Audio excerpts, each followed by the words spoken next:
Okay, we're live. Perfect.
You are listening to The Squeeze with Anthony Pasquazi, produced by Alec Rude, broadcasting live on 92.5 FM on campus and 94.3 FM in Winona, Minnesota, as well as online at smumn.edu/KSMR, KSMR Real College Radio. It is September. It's not September. October. It is October 21st of the year of our Lord 2018, and we are excited to be coming to you live from Winona, Minnesota. Alec will be leaving us at 11 o'clock today because he has a club hockey game against Northern Illinois University. So they're going to lose, but it's a D1 school. I don't even know why you guys are really playing them. Hey, we lost 6-1 last night. We outshot them. We're going to come back. Okay, yeah, I don't know. But Alec was telling me that the NIU hockey team, they played them last night, and they're playing them again today, so they stayed in the hotel in Winona. Club hockey is very serious. I had no clue. People travel and they stay in a hotel almost every weekend, so it's very, very intense. I had honestly no clue. But I will be doing a solo show from 11 o'clock to noon, so bear with me. But if you're listening right now, I want you to start formulating some sports thoughts because I'm going to need some help. I'm going to need some calls, and I want to have a conversation with all of you out there as Alec will be leaving us at 11 o'clock. Totally fine. It's just, sometimes fun things are more important than It's a one time. Just a one time. We're good. There's no hard feelings. He was very apologetic, but I understand. You have other things to do. So welcome to The Squeeze. You can follow the show on Twitter at The Squeeze, the number 4. You can follow me on Twitter at Anthony_Pass, and you can follow Alec on Twitter at AlecRude10. We're also on Instagram, and we are very active on Twitter with the Squeeze account, live tweeting St. Mary's events and other things. So follow us on there at The Squeeze, the number 4 on Twitter. We didn't have a show last weekend because it was fall break. What were you up to last weekend on fall break? I went golfing twice and shot a 94, hey, which is good for me. Nice. Not good for professionals, but very, very good for me. Besides that, it was just nice to chillax and watch some football, not have to worry about schoolwork. We're in most of the same classes. It's quite a bit of homework. They're not necessarily hard classes that we take, but a lot of work. They take some time. Exactly, so it was just nice to chill, watch some college and NFL football. How about you? Yeah, well, I had to go home on Thursday night because I had an orthodontist appointment on Friday, and I didn't want to. No, I actually did have an orthodontist appointment on Friday, and I didn't want to I didn't want to be stressed having to drive home with a timetable. So I decided to leave Thursday night. I got someone to cover me for my intramural football shift, and I left at maybe noon, got home at 5. I am an Uber Eats driver. It's just kind of something I do on the side. I make a good amount of, money doing it. So I did a lot of that last weekend, and it's fun. I didn't know you did that. Yeah. No, Uber Eats is really fun. In Chicago, it's a little sketchy sometimes, and my mom likes it if I stay out of some areas, which is understandable. What's your favorite place to go? I love the North Side because there's a lot of people up there, and it's I don't know, a lot of rich people, so they tip well. That's really what it is, because Uber Eats, it's really, you make good money, but when they tip is when it's really nice. So I like going up to the North Side, but I did a lot of that. Extra money. You should. And it was super easy to register, and I've been doing it for a couple months now. I was working at a restaurant, and I was kind of, I was kind of tired of working at the restaurant, so I decided to sign up for Uber Eats. Sadly, we don't have it in Winona. My plan was to do it up here just to make $50 a weekend or whatever. But I did that a lot at home. Then my girlfriend had her dedication to the profession ceremony at Loyola. She's a junior in the nursing program at Loyola. So that was very fun. It was in the beautiful chapel down there in Rogers Park. And Sister Jean made an appearance. We covered the Loyola basketball team quite a bit last season during their Final Four run. And that means Sister Jean had a lot of coverage as well. And I didn't get to see her because she's so short, and we were in the back of the chapel, so I never actually saw her, but I heard her speak, and she gave a very nice blessing. And then you want to know how she finished the blessing? Let us remember to pray for the men's basketball team as they try to repeat their success that they had last season. I feel like that's all the school is known for. It was hilarious. She's at a nursing profession ceremony, and still the basketball team is on her mind during the blessing. Hey, maybe they'll come back again. I hope so. It was exciting, and Sister Jean has the holy powers. But so I had that. I also saw my family. I love staying at home. I love going home, but I wasn't so happy that we missed the show. So I'm happy to be back, because that's one of my favorite things to do, is to talk to all of you out there and talk to Alec as well. We have coming in at 11 o'clock to replace Alec is Brady Stevens. He's a sophomore on the basketball team. I'm very happy to have him be coming in to preview their season this year. They didn't have too good of a season last year, but you just told me that you dropped in on one of their practices, and they're looking good. Yeah, well, with a coaching change as well coming in, I think David Foley, No, Joe Fano. David Foley is the women's basketball coach. Yeah, my bad. Mix that up. But no, just seeing him coaching them. Again, I had the announced volleyball game yesterday. They played St. Thomas. They did a drill where if you missed a free throw, they had 8 kind of Raider makers back and forth, and they were just gas. And then I won't name him, but one of the players didn't touch the line all the way, and then he was the last person to get back. He screamed at him, and then he goes, "Hey, you, shoot a free throw." And then luckily he made the free throw, though, but he is putting those guys to work. They had a lot of recruits coming, too. Nice. Over MEA weekend that looked really impressive. He kind of lets the assistant coach more work with the players, and he would talk with the recruits, which is I feel like last year our coach wouldn't necessarily do that, because I feel like he kind of wanted to run the show, but I feel like coach this year really, he knows how to get the team kind of in a better, getting ready for the season more, because they look really good. Okay, I'm excited. A good basketball team is good for the school, and last year they averaged 180 people in the attendance at the, I don't know, what's the name of our gym? It's just St. Mary's Gym. It's just the St. Mary's Gym, and that numbers may be a little inflated. So let's get like 300 people going to games. If we have an exciting team that's going to make the playoffs, who knows? Maybe we'll have a quarter of the school going to basketball games. But Joe Fano, actually, you're going to hear this a lot today as we talk to Brady. He went to my high school. He's a graduate of my high school back in Oak Park, Illinois, Fenwick High School. He's a former Friar, and he coached at Benedictine. He was an assistant coach there. He had helped bring that team to a couple Final Fours in Division III, and then he just finished coaching at North Park University, where he took a below 500 team to an above 500 team in 2 seasons. That's hopefully what he's going to be doing here, because we have not won a MIAC game in way too many years. Mike's good too. That's the thing. Attendance, it's good. It's fun basketball to watch, but if we're losing by 30, 40, Yeah, It's but the girls, we'll talk about that. They were exciting last year. only one senior. They've made the MIAC Final Four 6 of the last 7 years, and we're hoping that they can continue that success this year with the new coach, David Foley. And Brandy Blattner. And Brandy Blattner in her senior year, she's having a great year in volleyball, and she's already an All-American in both sports. Maybe she can keep that up and have another All-American this year. Yeah, very impressive. Yeah, so last night was the Game 7 of the NLCS, and I watched the whole thing while I was doing some show prep, and I was very enthralled with it within the game, and I enjoyed it because the Brewers lost. But, you know, it was the Brewers, I take my hat off to you. At the beginning of the year, if you were listening, you remember me saying I just don't think they have enough to go all the way this year. And I thought the Cubs were going to win the division. You thought the Cubs were going to win the division. And so did everybody else. But it's not how it worked out. Brewers had an awesome season. They made really great moves at the trade deadline. And, you know, sometimes teams get lucky. And I think that's a lot of what happened to the Brewers this season.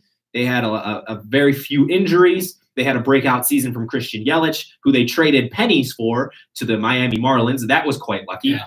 Same thing with Roberto Ozuna. No, not Roberto Ozuna. Marcell Ozuna. He was traded into the NL Central for pennies from the Miami Marlins. And we were talking about, I made an appearance on Two Guys, One Take last Friday, talking to Colin and Steven, and they were like, yeah, they probably got a boatload of prospects for all those guys, right? And I said, no, they got one top 100 prospect for all 3 of those stud guys. Giancarlo Stanton, a former NL MVP, Christian Yelich, an MVP this year, and they barely got anything back. So thanks a lot, Miami Marlins. Derek Jeter. Yeah, thanks a lot, Derek Jeter. You're getting rid of the home run statue in center field. I think Miami paid $3.5 million for that, and now it's going to be rubbled. Just want to point out, too, yours truly predicted Red Sox over the Dodgers in the World Series Did. at the start. My dad's work. Okay. We had kind of our playoff predictions. I had Red Sox over that. There you go. Now, who you got? Who you got in the series? I'll take Red Sox in 6. Red Sox in 6. Okay. I'm happy the Brewers didn't win because I said an NL team was going to win the World Series, and if the Brewers won the World Series, I don't know if I could go to school here. So, but just because of all the fans, they wouldn't let me live it down. But I still think the Dodgers are going to surprise a lot of teams. It's been nothing but AL praise the entire season, saying the AL is the better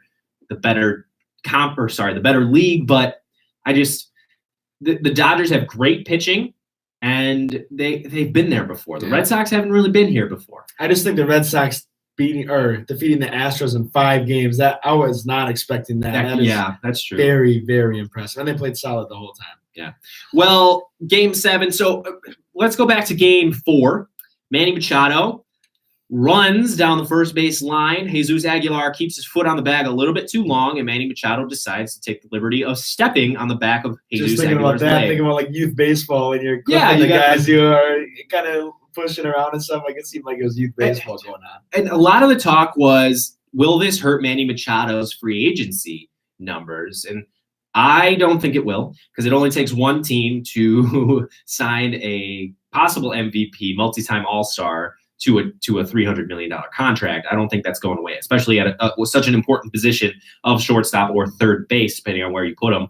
He's just too good to have something like this matter in free agency, and I don't think it's that big of a deal. The first thing I thought was the movie 42, when Jackie Robinson has his foot on the bag too long, and the connotation is different there, but he gets his foot stepped on because he kept his foot on the bag. You have to learn to pop your foot off. That's the first thing you learn as first baseman. Pop your foot off the bag, because if your foot is on the bag, the runner can do anything he wants within the rules. He's not going to get suspended. He's not going to get fined, because it's fine. It's egregious and it's against the unwritten rules, but there's nothing wrong with it, in my opinion. Yeah, I played first base all my years through youth baseball. My dad was my coach, and he taught me, don't even put your foot on that base. Just kind of rest it on the side. Yeah. And it's easier to catch it as well because you're not standing on a higher platform. But as you saw there was no really attempt to stand or to slide his foot on the side of the base. He was just standing on it. So Machado, like you said, even if the Dodgers win the World Series, he's been so clutch for them. And yeah, I mean, what a trade for the Los Angeles Dodgers. I saw a tweet, and it was just going over all the adversity that the Dodgers had faced this year, and one of those was the loss of Corey Seager. Corey Seager is going to be an MVP in his career, and he was Rookie of the Year last season. Or 2 seasons ago. He's a stud. To lose a player like that and still make it to the World Series, I said I take my hats off to the Brewers. I also take my hat off to the Dodgers. To overcome that is just remarkable. I think too, Jock Pederson, however you say it, I think he's been really, really good. I think he's one of the players, because you kind of look at Machado, Turner, even Kemp this year. Like, he's kind of one of the players that's not looked as much. But just watching him, like, he's a solid player. I really like watching him. Absolutely. Cody Bellinger. The Dodgers, okay. The Dodgers and Cubs are in the exact same conversation. They are very wealthy teams. They're very young teams, and they're in their window. The Brewers window is over because they cannot go out and sign Bryce Harper, Manny Machado, Clayton Kershaw. They can't do it because they're a small market team. That's not an excuse. The Brewers had their chance this year. The Brewers had their chance 2 seasons ago. They didn't take advantage of it. And that's the difference between a small market team and a large market team. The window can be at the same peak. The peak team can be the same for both market teams. It's just that the Cubs and Dodgers, their window's wide open for the next 10 years because they have money to supplement their team. The Brewers' window is only going to be 2 to 3 years. They might have 1 more year, but after that, they're done. And to have the conversation about a sport without a salary cap and to just blame it on, their salary's bigger, they should win. That's not it. From a season-to-season basis, the salary cap doesn't, or the salaries of the teams don't matter. Yeah. In a wide range view, it matters because the windows are so different. Well, the Brewers, they kind of remind me of the Minnesota Twins last year. Like, coming in this year for the Brewers, like, I could honestly not name you 3 to 4 starting pitchers on that team. Oh, absolutely. And still, I don't know how many I could name, but same for the Twins. Like, they had Irvin Santana, who's not even that. I don't even consider him that good, and Jose Barrios, and they made the playoffs. But now you look at this year, and they were under 500. Like, they kind of remind me of them. Like, there's one year where your starting pitchers that are not really superstars kind of just grind out for you and get you to, like, the NLCS, like they were. The Twins got to the playoffs, but then next year, like the Twins this year, your pitching is just not as good as it was. Yeah. And you need stud pitchers, and that's why the Red Sox, Dodgers, like, you got Sale and Price, and then you got Rue and Kershaw going back-to-back right there. So that's why they're, I feel, in the World Series. You are listening to The Squeeze with Anthony Pasquazi, produced by Alec Rude on KSMR Radio, broadcasting live on 92.5 FM on campus and 94.3 FM in Winona, Minnesota, as well as online at smumn.edu/KSMR and YouTube/Anthony Pasquazi. KSMR Real College Radio. Okay, let's go. What's our rude thought for this Sunday morning?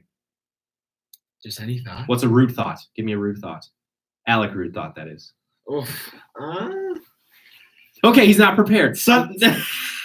I thought you were just saying a random thought that's in my head right now. I was like a rude thought. What's your rude thought? Okay, my fault. So a rude thought, I have something prepared and we're talking about something, but Anthony is kind of confused. Like, when you said Alec Rude thought, I was like, does he mean something that's going through my head right now? Like a Sunday football kind of thought? Yeah, just one thought. Just give me one thought. That's what I thought you were saying. Okay, no. Going back at that. So my kind of take from last night, just watching the Rockets-Lakers game, the NBA this year, we haven't really talked too much about it, but just LeBron. First, that fight. Yeah, that was fun. That was exciting. Well, the thing – those are some real punches. Is CP3 and LeBron, I heard they're pretty close. Yeah, so that was kind of – LeBron was kind of he wasn't mad at him, but he was kind of saying, like, come on, man, because obviously his new team's the Lakers now, and they're going to play each other a lot. Those two teams are going to really be rivals, but the Lakers, you say it's a LeBron team, but I do not like just seeing how they played. I don't know what's your take on LeBron, and I think, like, one of my bold predictions I put here is either the Thunder or the Lakers are not making the playoffs. That's one of mine, because I don't know, it's obviously they're 2 games in, but it's not clicking, I don't feel like, for either team. But LeBron teams, the first year in Miami, didn't click until it did. First team in Cleveland, when he came back, didn't click until it did. And he brought each of those teams a finals championship and brought them to the finals every single season. Yeah. I can't imagine that will be any different this year, especially being in LA. The stage is now too big for him to fail. He's never failed in his life. I don't see it happening this year. He's with a band of misfit toys, but let's see something coming down the pipe. I envision a Timberwolves trade to the Lakers, and I envision Jimmy Butler, a LA Laker by the end of the year, and that's going to change the landscape of the Western Conference. I still don't think anyone's going to take the Warriors down, but if anyone has that chance, it's either the Rockets or the Lakers, because any team with LeBron on their team, it has a chance at making it to the finals every single season. I don't care what conference you're in. I don't care what division you're in. I don't care what team you're on. If LeBron was on the Bulls this year, I put them as Eastern Conference favorites. Wow. Okay. It's just the power of LeBron in that sport is absolutely ridiculous. Yeah. It's more than any other sport, because in basketball, you can have one player that takes everything over. You know, in baseball, you can't. In football, you can't. In hockey, you can't. No, not at all. It's more of a team sport, and the team with the best player doesn't always win. It helps at NBA too. You can stay on the court the whole time. Like, oh yeah, absolutely. NFL, you can't be on the whole time. NHL, not a chance. You can affect the game the entire time. Exactly. Yeah. Did you see Karl-Anthony Towns? They were chanting Jimmy Butler when he was shooting the free throws. Oh really? Yeah. I did not see that. That's awesome.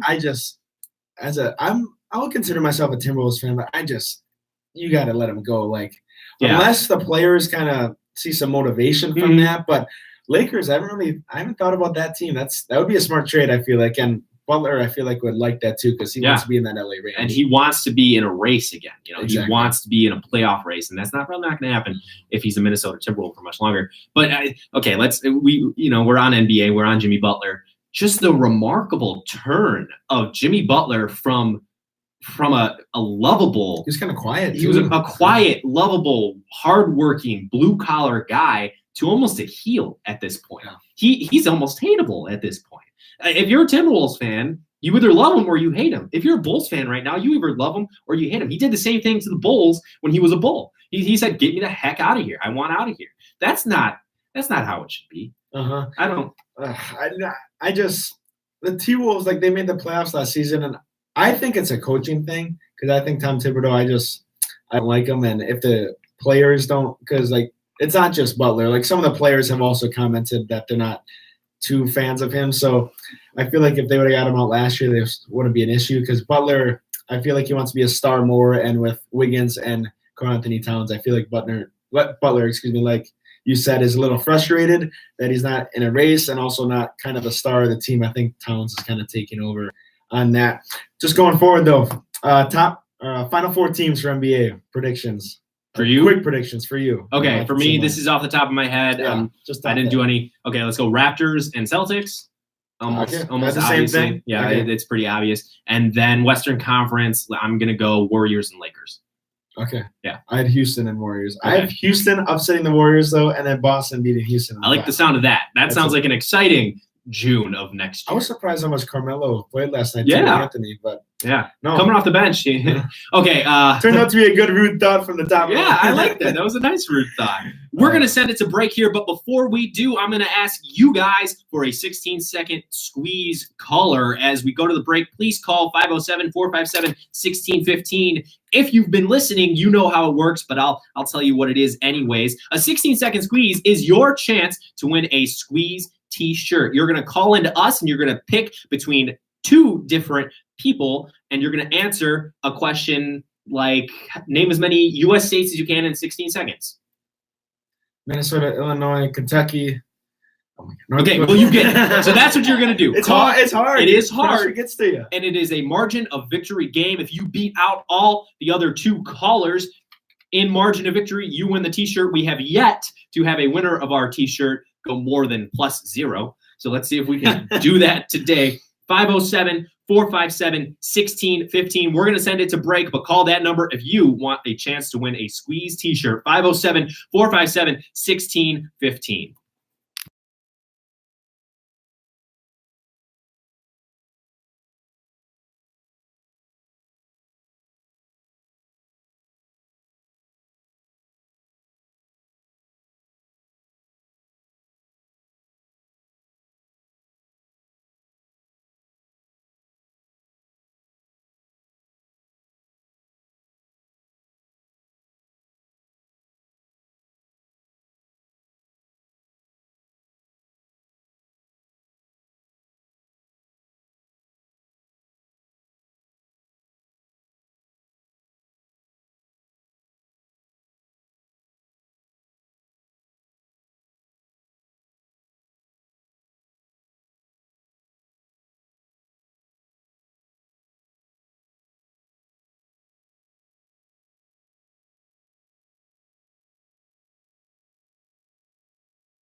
You are listening to The Squeeze with Anthony Pasquazi, produced by Alec Root on KSMR Radio, broadcasting live on 92.5 FM on campus and 94.3 FM in Winona, Minnesota, as well as online at smumn.edu/KSMR and YouTube/Anthony Pasquazi, KSMR Real College Radio. We did have a caller, and this is Elliot from Chicago. Elliot, how are you doing?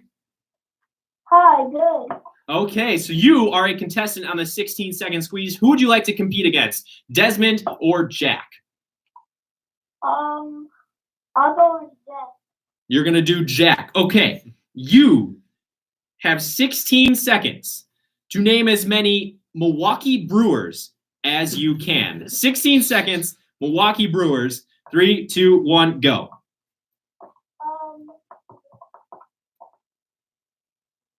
Let's see.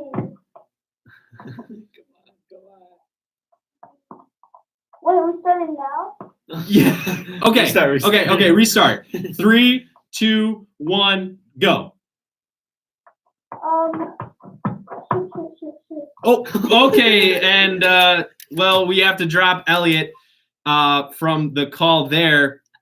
So he got a 0. We're gonna play Jack Pierzak. He's a manager on the baseball team, and this is his naming as many Brewers as he can in 16 seconds.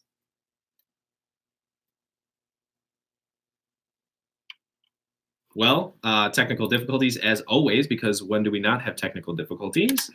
Okay, here we go. Yelich, Braun, Kane, Hader, Kratz, Orlando Arcia. So that's 6 Milwaukee Brewers. So Elliot is at a -6. We're not going to talk about what Elliot did, but you can't do that on the radio. So Elliot at a -6, but he still has a chance to win a Squeeze t-shirt, because if the next 2 callers don't beat -6, then there we go. There's a good chance. He has a good chance with the way things have been going. He has quite a good chance. Okay. Lillian Braun is a junior on the volleyball team, and she just broke a SMU record for assists in a single game with how many? With 68. Yeah, I was announcing that one, and I was there when Donnie told the head coach, and when she announced it to the whole team, that whole team just erupted. It was quite the sight to see there. That's impressive. A single game record in SMU history. That's impressive, especially with the SMU volleyball program, which has been probably one of the best on campus. She is a junior out of Mantorville, Minnesota, which is only an hour away from Winona. Are you familiar with Mantorville? Yeah. Okay, I'm not. She just broke the SMU single game record for assists in one game with 68. Her career high for single game 6 aces in one game is tied for second all time in SMU history. I didn't know that. Yeah. So this is kind of amazing, and I talked to somebody on the volleyball team who told me why, but her first 2 years, she had 482 and 472 assists, respectively.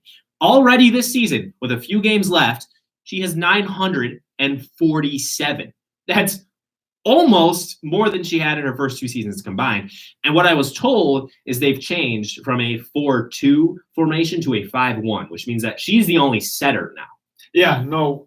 When you would watch the games, you would just see, like, right when they get their dig, it would go right to her. And obviously, she has Blattner, she has Kettle, and then Katangi, too. They just have a lot of power, and just the way she sets it, like, it's just a piece of cake. Like, it's right at the net, right where you want it. And when you see Blattner unloading, you're not getting that. You're not getting in the way. So she's also having a career best this season in kills and digs, and she took home a MIAC Athlete of the Week honor earlier this season. Probably will this week. She might this week as well. 68 assists is remarkable. It's unbelievable. That's almost an assist on every point. It's 60% of the points that they scored. And they've not even played their best. Like Hamlin's a team they probably should have beaten 3 or 4, and they've won in 5. So no, very, very impressive by Braun.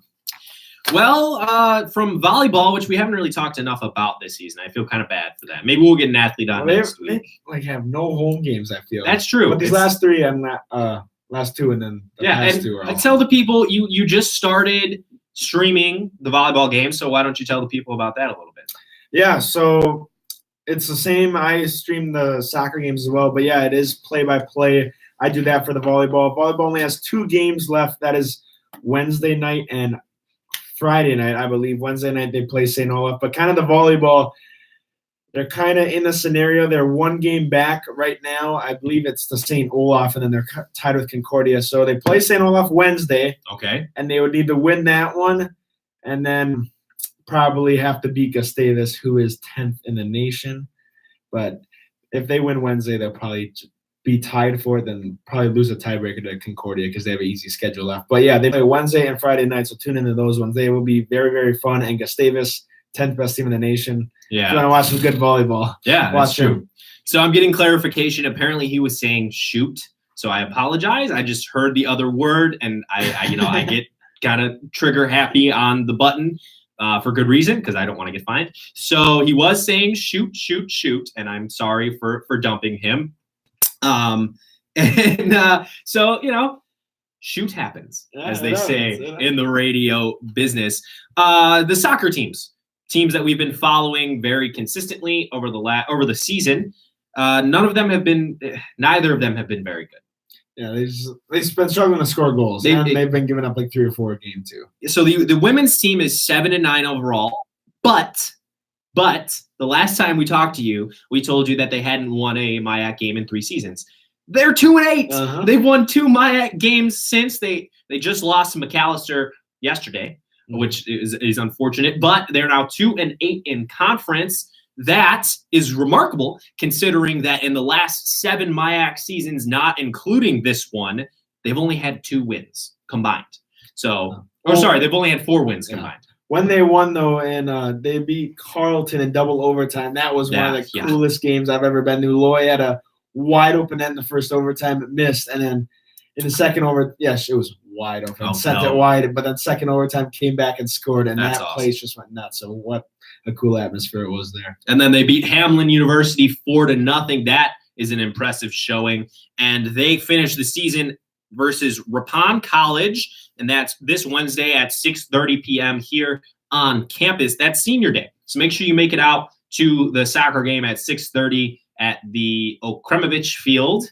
And this Wednesday at 6:30. And then they play at Concordia College, Minnesota on Saturday at 1 p.m. in Moorhead, Minnesota. What a trek that is just for your last game. Ooh, and that'll be their last game of the season. Concordia College, that's not MIAC, right? That is mine. That is MIAC. Okay, so they have 1 MIAC game left. Let's see if they can finish the season at 3-8. I don't think they're in last place anymore. No. They're not in last place anymore. So there we go. St. Mary's is in second to last place.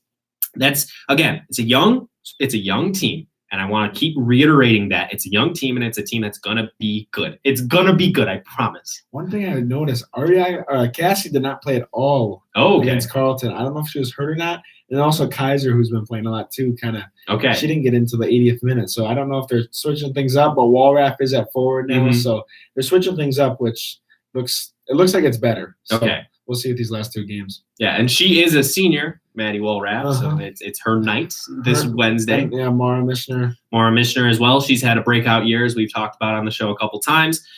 Congratulations on a relatively good season. 7-9 is a pretty good season for a soccer team, and they have 2 games left. They can finish 500 if they win these. Those are both very winnable, especially the one on senior night too. And for a young team, a 500 record is impeccable in my mind. For sure. Now to the men. The men are 5-10-1, and remember they did start 4-0. So they've since gone 1-10-1 in their last 12 games. They have 2 games left as well. One is against Carleton College. That is senior night for them. That's at 7 p.m. on Tuesday right here at Okremovich Fields. And then they finish as well on Saturday at Concordia College in Moorhead, Minnesota. That's 2 MIAC games left. They are 2-6 in conference. They don't have a chance to make the playoffs anymore. No, they only would have if they won the last 3 and got a lot of help. So they can finish 4-6 in the conference. They can finish 7-10-1 overall. Another young team, not as young as the girls. They have more juniors than the girls do, but they don't have a lot of seniors. They don't have a lot of big contributing seniors. I only have like 2 that actually like start. I'm pretty sure. So a lot. Their core is our juniors: Robbie Sobzak, Josh Balsiger, Zach Bracken, Charlie, right? Charlie Rett. Right. Sorry. Next year's their year. For sure. Let's hope that next year's their year. For the girls, I think our senior year is going to be their year. Sweet. Yeah. If they're going to be good. Archer's senior year, because you need Archer. Yeah. Or at midfields. Oh yeah. I mean, they have it's exciting. Just sit with me right now. We are the 2013 Chicago Cubs right now. That's what St. Mary's Athletics is. We're the 2013 Chicago Cubs. We lost 100 games. We stink, and there's no hope in sight. But you know what happened? 3 years later, a World Series championship. So just stick with these athletes, stick with these teams, and you're going to see some good things coming from the Cardinals in the coming years. So they're 2-5 at home, 3-5, and 1 away. They've lost 3 straight. This team was looking so good. And sorry, a correction. They started 3-0, not 4-0. Okay. They started the season 3-0. I was super excited. I loved going to the games, and they were just so fun to watch. And things just kind of fell apart. Those really close losses to those really good teams may have eaten away at the confidence of this team. Yeah, injuries too haven't helped. Mateo Means getting hurt, and Sobzak got hurt. Alberto Centeno got hurt. So injuries have not been in the favor. But like you said, our next season with Mateo being back and then Sobzak and Balsinger's senior year should be fun to watch next year. So we're going to take another contest line. Call 507-457-1615. Call for your chance to win a Squeeze t-shirt. Right now, the best is -6. 507-457-1615. We're going to send it to break here on the Squeeze. Thank you so much for listening. You are listening to the Squeeze with Anthony Pasquesi, produced by Alec Rude on KSMR Radio, broadcasting live on 92.5 FM on campus, and translator K232CZ 94.3 FM in Winona, Minnesota. KSMR Real College Radio.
Okay, we're back from break. You are listening to The Squeeze with Anthony Pasquesi, produced by Alec Rude on KSMR Radio. Taya from Elmwood Park. Let me just answer the phone right here. Taya from Elmwood Park, welcome. You are on The Squeeze. Hello. Hello. Who would you like to compete against today, Desmond or Jack? Desmond. Desmond. Okay. Desmond had 16 seconds to name as many sports brands as he could. Sports brands in 16 seconds. Ready, go. Nike, Adidas, Champion, Puma, Umbro,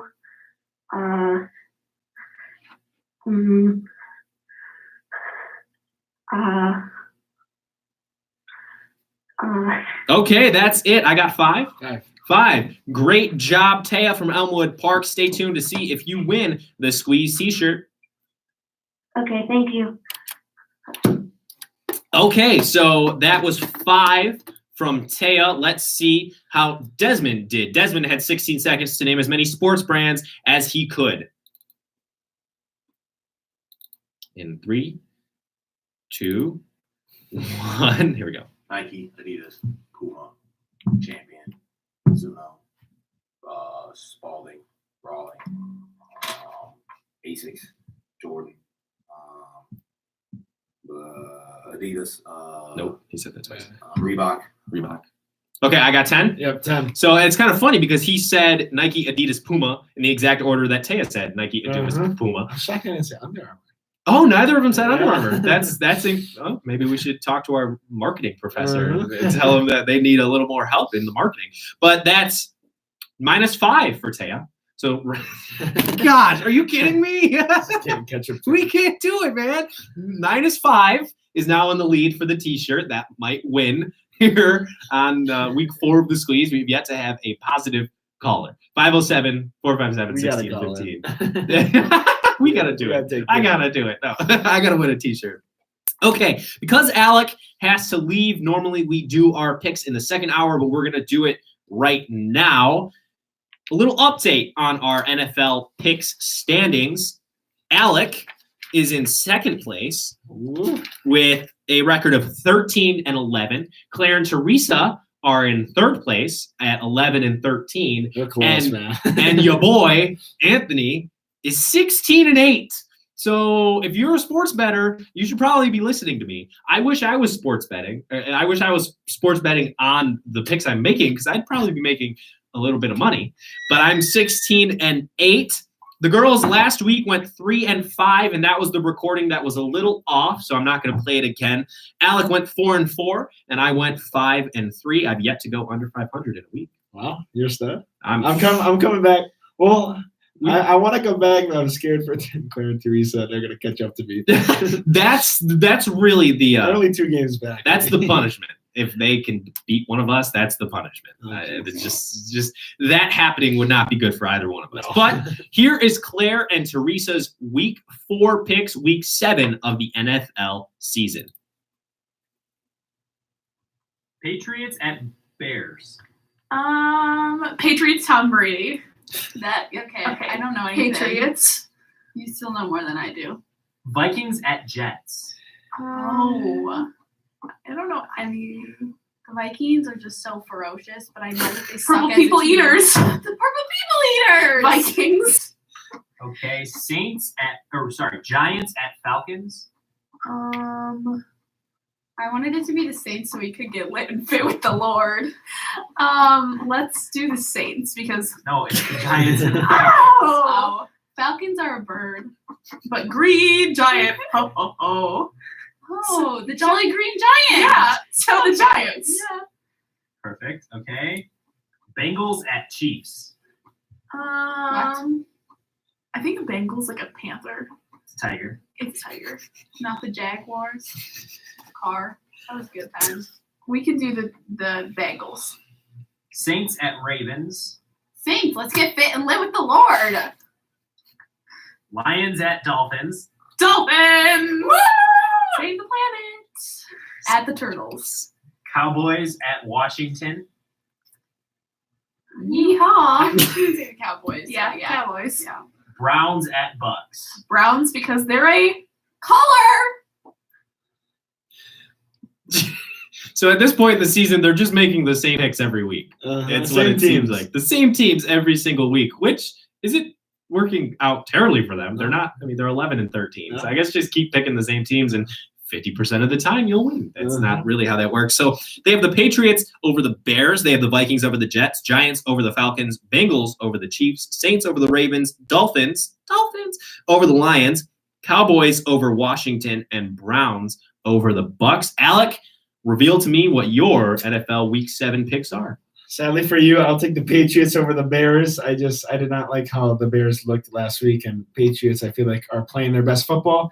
Vikings at Jets, I was kind of scared. The Vikings always seem to struggle kind of in these like at Washington, at New York, kind of out there on the East Coast, but I just have the Vikings pulling away. I have the Giants beating the Falcons is kind of my upset pick here. I think the Falcons are it's not really upset pick, but Falcons are not playing good football, and they're used to be playing good football. So the Giants, I feel like, are going to come away with that. Chiefs and Bengals, I have the Chiefs, but I think that's going to be a very close game and a fun game. Bengals are playing very well. I'll have the Saints over the Ravens. I think Mark Ingram coming back is going to be huge. I'll take the Lions over the Dolphins. Lions, very impressive wins this season with Patriots and Packers. And then I will take Cowboys over Washington. I was going back and forth on this one because I love Alex Smith on Washington, but Elliott and the Cowboys, after crushing the Jaguars last week, I'll take Cowboys. And then Bucks over the Browns. I'll take the Bucks. Wow. I was super shocked to see Carlos Hyde traded to Jacksonville. Like my fantasy and stuff, like he was a top 10 running back in fantasy. I thought he looked very good for the Browns, and they just got him for a 5th rounder. And the Jags, I don't even know if they're going to use him that much. So I think the Browns were not smart in that case. So I'm going to take the Bucks. I think Jameis Winston's going to have a big day. Okay, sounds good. We disagree on a lot of picks this week. So I mean, if I'm really wrong and you're really right, then we're going to be right back in the thick of things. I have the Bears over the Patriots. Although the Bears did struggle against Miami, they had a great second half. I don't think they scored in the first half, but then scored 28 points in 7 minutes. They have a quick strike offense. They have a quick strike defense. As long as Khalil Mack is healthy, which he might not be, but as long as there's a possibility that he's healthy, I'm picking the Bears. Gronk is out. The Patriots have an offensive lineman who's out, and they have a defensive lineman who's out. I think things are looking pretty good for the Bears. They don't have many people out. Adam Shaheen, Anthony Miller, Prince Amukamara is doubtful. So is questionable is Khalil Mack. But I think the Bears are going to not let the Patriots waltz into Soldier Field and take one from them. The Bears at home are going to be almost unbeatable this season. I have the Falcons over the Giants. The Giants are a garbage fire, but the Falcons are too. So I guess it's just whoever doesn't lose wins this game. That's what's going to happen. I have the Chiefs over the Bengals. The Chiefs are one of the best teams in football. The Bengals aren't. I have the Vikings over the Jets. I skipped over that one. Although I don't trust the Vikings that much in the NFC North, I do trust them to beat the Jets, even if they're going into New York. I have Ravens over the Saints, which you might be thinking is a little outrageous, as the Saints have had one of the best offenses in the history of football this season. But the Ravens are looking like the 05 Ravens. They have a 71-point differential thus far this season. Joe Flacco is playing much better. Their offense is performing much better, and their defense is legendary at this point. Yeah. So I have Ravens over the Saints, and it's in Baltimore. So that has a lot to do with why I'm picking them. Okay, just got an ESPN update. Bears linebacker Khalil Mack and wide receiver Allen Robinson are active today versus the Patriots. That's a good sign. Yeah. That's a good sign for my Bears pick. Sitting Robinson for fantasy. Not sure if I should have. Oh, you're sitting him? Okay. I keep Ebron over him, that Colts tight end. Okay. He's been a stud, though. Yeah. Well, I have the Dolphins over the Lions. The Lions are the worst team in the NFC North by miles, and the Dolphins just beat the Bears. So, in Miami, I think the Dolphins can take that one. I have the Cowboys over the Washington football team. They're in Washington. I never pick Washington. That's just what I'm going to say. I have no logic in that pick. I just don't pick them. I have the Browns over the Bucks. Although I don't like Baker Mayfield as a person, I think he's a really good quarterback. And I just Fitzmagic is over. Jameis Winston is not that good. And they are in Tampa Bay, but I'm going to pick the Browns over the Bucks. So if you look at my pattern, I'm basically picking home teams. That's mostly what I'm doing. And if we were going against a spread, I don't think I'd be 16-8 because I'm picking the home teams, and the home teams are always the favorites. But it looks like we have 5 different ones, so 5 that we disagree on. So that could be a big sway of things. Big sway for the record. Yeah, because I don't really know how records work. I think I'm 3 games up on you. So Yeah. if you're 5 games, you can go up 2 games on that. You never know. It's good when we're picking different things, because sometimes when we pick the same things, it's like, okay. Last year, I remember we had like the same exact stuff. Who the heck cares? Well, 507-457-1615 is the phone number. Call us if you have any sports thoughts. We will be taking the last 16-second squeeze in just a moment. But before that, let's talk about pitching in the MLB. Let's talk about pitching in the MLB. Last night, Josh Hader, the best bullpen arm for the Milwaukee Brewers, came in the 2nd inning, the 3rd inning. Came in the 3rd inning of the NLCS Game 7. That's what baseball is going to look like for the rest of time, I think. If we don't change anything, if we don't regulate the rules and we don't require teams to have starting pitchers, that's what is going to happen. And before I give my answer on whether I like it or not, how do you feel about bullpenning in baseball? I'm the same thing with you. I love to see a starting pitcher go like into the 7th inning, because then you see like if he's a true starting pitcher and if he can truly get to that point. But I hate like seeing a relief coming in. Even like it's not the Dodgers were hitting it good, but like it seems like playoffs now. Like Kershaw was. Yeah, Kershaw coming in, closing the game. I don't like that. Yeah, I don't. There's something romantic about a starting pitcher going deep, a starting pitcher pitching a complete game, just shutting down a team. But analytically, we now understand that that's not how it works most of the time, unless you have Clayton Kershaw or Max Scherzer or Madison Bumgarner. Unless you have those pitchers, that's not how it works. Most of the times for great to below average pitchers in that range, not elite pitchers, the 3rd time through a batting order, they struggle. I mean, Jose Quintana this year had a batting average against of almost 400 his 3rd time through the order. So if you can clearly see that there's a correlation between 3rd time through the order and struggling, why would you want your pitchers to go that 3rd time through the order? Again, there's something romantic about a starting pitcher just dominating a team. And I witnessed Cole Hamels, his complete game at Wrigley Field a couple months ago, and that was incredible. Yeah. But once his pitch count got up to 120, I wasn't so happy about him pitching that complete game anymore, because I had that forethought that he might get hurt. He might not be able to pitch as well because he pitched so much tonight. And because we're all more educated fans, and organizations are more educated in how they treat their players and how they utilize their players, this is what it's going to be. Yeah, I want to see like put Hader as a starter. Like let's just see do how it. Chapman, Indians relief pitcher, Andrew Miller. Yeah, let's just see. It's a smart idea, because I'm trying to formulate my thought. This is terrible radio, but to have a starting pitcher be a reliever is a smart idea. Put your best pitcher against their best hitters. Force them to alter their lineup. Yeah. And because if you put Chris Bryant in the 8th spot because you want to avoid Josh Hader in the 1st inning, Chris Bryant is going to get less at-bats in that game because he's further down in the order. Mm-hmm. So force their hand. If you don't want your best hitters to go against their best pitchers, you're going to have to move your best hitters out of the normal batting lineup spots.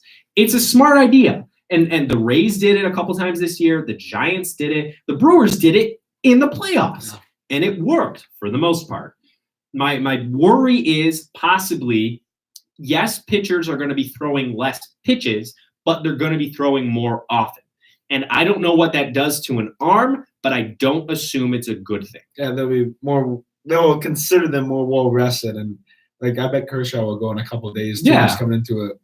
And if Hader was coming back too, like he can just go like that, but he's pitching in the second inning, which I don't find cool at all. Just imagine your best pitcher coming in the 1st inning every game. Yeah, he's only throwing 10 to 30 pitches, but he's going through that routine every single day. And that's kind of why starting pitching has been in baseball forever, because it's a whole hullabaloo to get a guy up and be a good starting pitcher, a professional starting pitcher. There's a lot of work that goes into it. There's a lot of it warming up and strategy. And so a lot of times pitchers need those 4 days of rest and recovery so that they can pitch. The argument to that is, what if they're only pitching 20 pitches a game?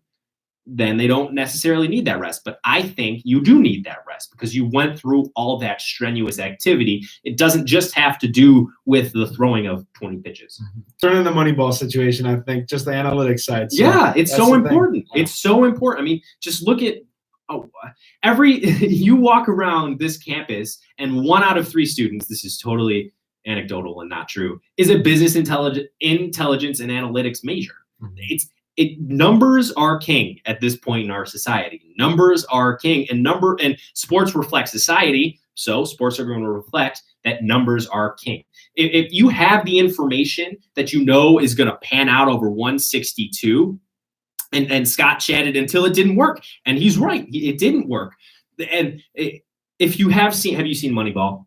Oh yeah. Yeah, I've seen Moneyball 100 times. It's my favorite movie. And you end with a narration saying, look, it worked over 162. The numbers work over 162. On base percentage works over 162, but it doesn't work in the playoffs. You know, it didn't work for the Cubs. The Cubs tried to be an on-base percentage team, and they hit less home runs. Ball go far, team go far. If you don't hit home runs, you're not going to survive in the playoffs. So I don't know. That's what organizations are dealing with. Do you go full analytical and you just, the Red Sox are fully analytical. The Cubs are pretty analytical. The Athletics, super analytical. But those teams aren't in the World Series. The Red Sox are, but the Athletics aren't and the Cubs aren't. The Dodgers, analytical, but they're not using a starting, what was it called? An opener. That's what they're calling it. I don't know. 507-457-1615. What do you think is the future landscape of pitchers in the MLB? We're going to hear from you after break, but he has to get out of here, and Brady Stevens is outside the station, so I'm going to talk to him about our interview coming up in a second. 507-457-1615. This is your last chance to win a Squeeze t-shirt. 507-457-1615. All you got to do, beat -5. Pretty easy. 507-457-1615. This is your last chance. And everybody say goodbye to Alec. See you next week. Wish him good luck. Good luck in his club hockey game against the Division I NIU club team. 507-457-1615. We're going to send it to break. Thank you for listening.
You are listening to The Squeeze with Anthony Pasquazi, produced by Alec Root on KSMR Radio, broadcasting live on 92.5 FM on campus and 94.3 FM in Winona, Minnesota, as well as online at smumn.edu/KSMR and on YouTube/Anthony Pasquazi, KSMR Real College Radio. We do have a 16-second squeeze, but for those of you viewing on the stream, here's Brady Stevens. We'll hear from him in just a bit, but first, we have our last 16-second squeeze of the day. Christina from Chicago, how are you doing? Great. How are you? I'm great. Thanks for calling yet again. You're getting close every week to winning the T-shirt.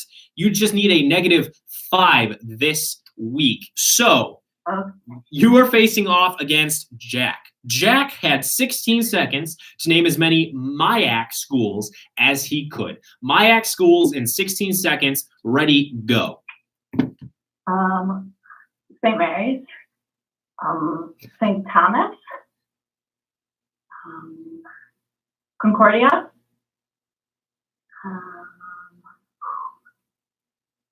St. Olaf. Okay, that's 4. So good job, Christina. That's 4 MIAC schools.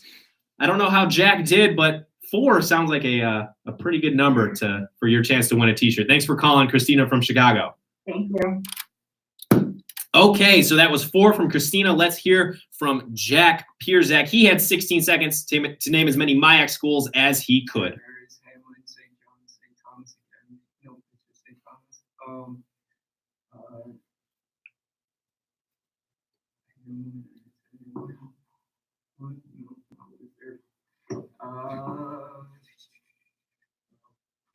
Wow. That's not impressive. Jack Pierzak is a St. Mary's Cardinal. He's also the manager on the baseball team, and he could only name 4 MIAC schools in 60 seconds. Congratulations, Christina from Chicago. You win yet again with a 0, a +0. We have yet to have a positive contestant on the 16-second squeeze, but congratulations. I will call you after the show for your T-shirt. But now, here we go. Your resident Vikings fan, Brady Stevens. He is a sophomore here at St. Mary's University, and he is on the men's basketball team. Thank you so much for being here today. Good to be here. Yeah, okay. We are in a couple classes. We've had a couple classes here at St. Mary's, and I'm very fortunate to be able to just reach out to him. And, I DM'd him on Instagram last night, and he was more than happy to come in today. Absolutely. So you're from St. James, Minnesota. How far is that from Winona? It's about 3 hours, just Oh, straight wow. west. Okay, So, 3 hours. That's far. So how did you find out about St. Mary's? How did you get here? Well, I first started looking at different MIAC schools. I was originally going to go to Hamlin, but then we saw St. Mary's, so I decided to come tour, and I just fell in love with the campus. So. Wow. Okay, that's awesome. And so the recruiting process, how close were you to going to Hamlin? Well, I had talked to the coaches for quite a while, and then I just came here, and Coach Rustoven, he said he wanted me to come here, and I don't know, I love the campus a lot more than I like Hamlin. I like the small class sizes. I like everything about St. Mary's. So I just decided to come here. That's awesome. And Coach Rustoven is no longer the coach here, but the new coach is actually a alum of my high school. We went to the same high school. His name is Joe Fano. He's a very accomplished college coach. He was an assistant coach at Benedictine. He helped take them to a couple Final Fours in his tenure there. And then he just recently came from North Park University. He took them from a below 500 team to an above 500 team. And that's what you guys are. You were a below 500 team last season. You haven't won a MIAC game in a while. Hopefully he'll help lead you there. How has your first week of practice been with him? It's been hard. He's really been pushing us, which is good. Yeah. I like that. That's good. It goes with his style of play, I think. He really wants to run and gun it with us. So we're doing a lot of running. So far it's just been great with him. I don't know. Yeah, and I've heard a couple things. He's a little bit of a hard apple. Yeah. He yelled at a couple freshmen for playing intramurals, and he actually brought a football to practice and was throwing it around at us. That's pretty funny. That's awesome. He seems like he wants to change the culture, and he wants to make it a basketball, school first, basketball second mentality on the team, and he really wants to change the stigma that St. Mary's basketball isn't very good.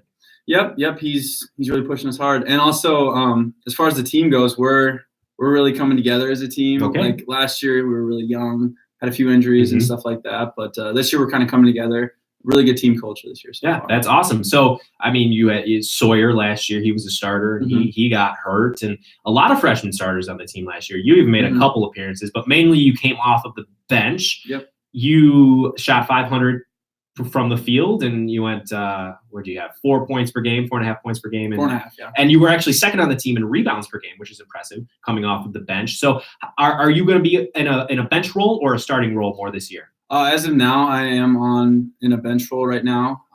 Our starting five, not really sure what that's going to be right now, but as far as it looks in practice, I think I'm going to come off the bench. Okay, and that sometimes the bench players are more important than the starters because you're the energetic guys that's coming off in the second unit. You can really take over. If you're the best player on the second unit, then you might be the best player on the floor at that point.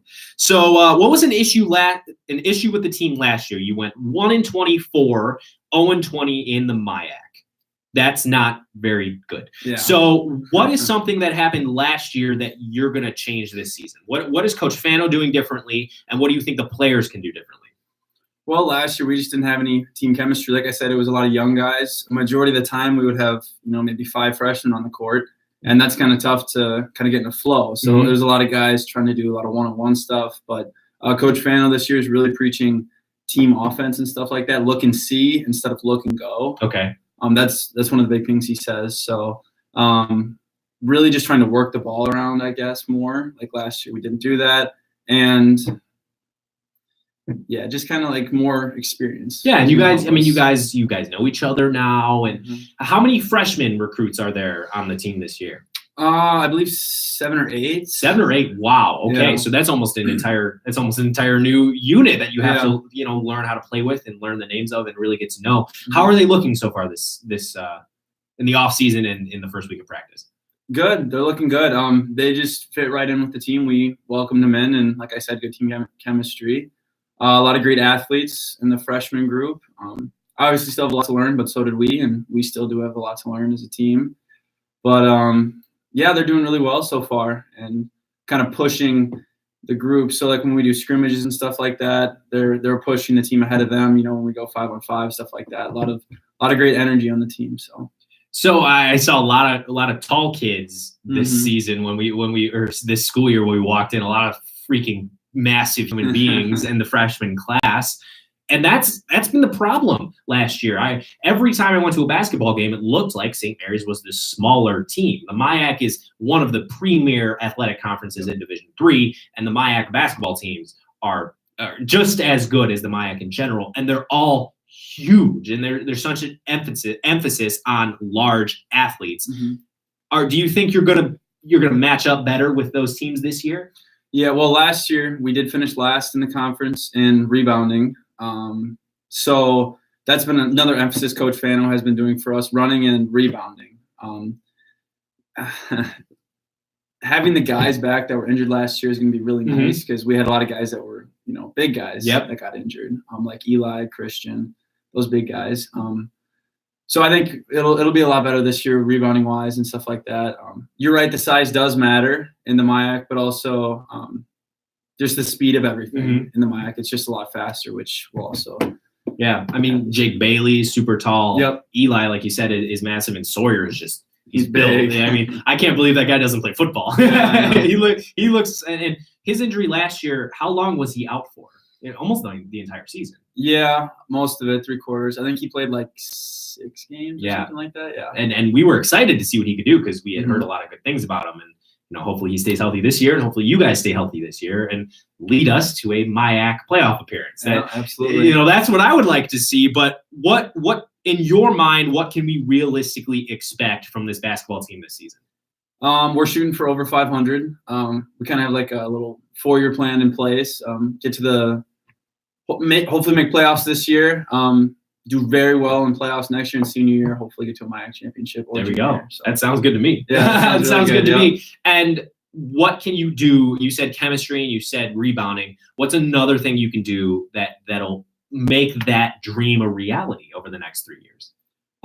Limit turnovers probably. Another stat, we were second to last in most turnovers per game. So another stat we're not very proud of and we're working on in practice. So just limit turnovers, take care of the ball, and score baskets. Yeah, I mean, you guys last season, a bunch of freshmen this year, and that's I said it earlier in the show, that's the story of every St. Mary's sports team. It seems like we're all young and we're all inexperienced. And I said to Alec earlier, we are, as a school, the 2013 Chicago Cubs. We're losing 100 games, and there's no light at the end of the tunnel, but hey, 3 years later they won a World Series. So Absolutely. hopefully that's what you guys are doing. That's what the soccer teams are doing, and hopefully the track team as well.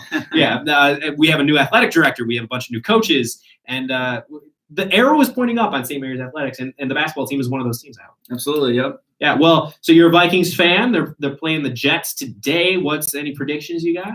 They're gonna win. Yeah, they're gonna win. That's all I gotta say. Sounds good to me. That's what I say when the Bears are playing. Is this the Thielen jersey? Yep. Thielen. Yep. Adam Thielen. How about that guy? 5 games over 100. I mean, Amazing. just absolutely insane. He went to Mankato State, Yep. which is a D2 school. Yeah. Right around where I'm from. So, Okay, yeah, he pretty was cool. undrafted, right? Yep. And now he's the best wide receiver in football. That's a great story It to have. tells you could do anything, right? St. Mary's can do anything. St. Mary's can do anything. Exactly. That's the story of sports. But thank you so much for sitting in. Oh my gosh. What are we? Brady. I forgot your name. Oh no, it's okay. I've known you for 2 years. I did that exact thing last year with my roommate. Oh, okay. My roommate came in, and his name is Matt Boone, and I forgot his name when he came in. My mind is just rolling at 1,000 RPM No, when, that's I'm, okay, when I'm yeah. doing a show. Your name is Brady Stevens. You can follow him at Brady123 Stevens on Twitter. You want to plug anything else? No, that's okay. You don't have a Just YouTube what it is. channel? Nope, you no don't, YouTube you don't channel. have a vlog? Nope. You don't have like any music you want to push? SoundCloud?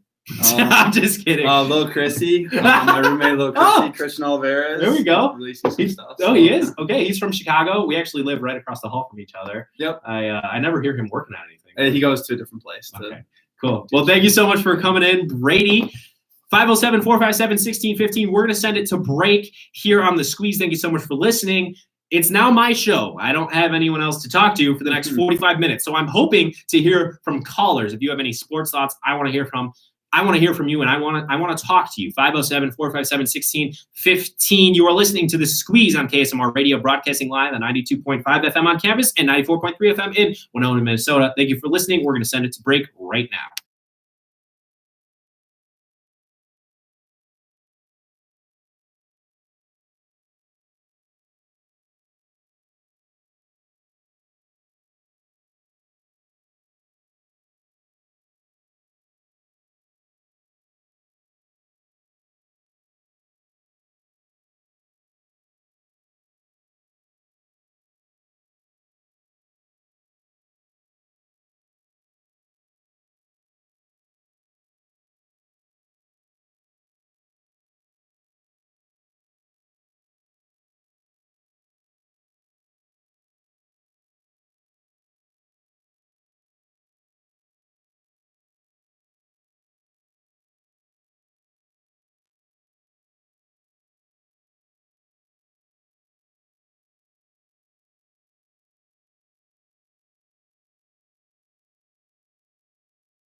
You are listening to the Squeeze with just Anthony Pasquesi now on KSMR Radio, broadcasting live on 92.5 FM on campus, 94.3 FM in Winona, Minnesota, as well as online at smumn.edu/KSMR, KSMR Real College Radio. Thank you again to Brady Stevens. That's his name. I do know his name. That's very embarrassing that I forgot it. Actually, funny story about me forgetting names. Not only did I do that last year on the show, but also in high school, my senior year, I was at a podium and we were saying thank you for this retreat that we all went on. It's called Kairos, and you have these two retreat leaders that are your fellow students, and you get to know them and you talk to them for 3 days straight about your life and about, personal things. And I'm standing at the podium and I go, and I really want to thank, I forgot his name. And his name is Connor. No, not Connor. I forgot his name now too. I can't believe this. It happened again. So basically when I'm at a podium and when I'm public speaking, I have so many other things that I'm thinking about that I can't remember the names of people. So that's a little bit embarrassing and a little, something I need to work on. So 45 minutes alone. I did it last year for 5 shows. I think I can do it again, but I'm going to need your help. 507-457-1615. If you have a sports thought that randomly pops into your head or something you disagree with me on, now I need to talk to you guys. 507-457-1615. I love Alec. I love having Alec here, and I love bouncing ideas off of him, and I love hearing from him. But this will be fun too. 507-457-1615. Let's give a preview into 4 winter sports this season. We just heard from Brady Stevens. I'm going to talk a little bit more about the basketball team right now. Kareem Anthony Bello and Sawyer Rosner are both only sophomores this year. They were the team leaders in points last season with just under 11 points. All 4 rebound leaders from last season, including Brady, are sophomores this year. They only lost 1 starting senior last season. It's a young team, and it's a team that's gathering more experience and should be a lot better this season. They went 1-24, 0-20 in conference. However, on multiple occasions, they played teams who were much better than them. Very tough.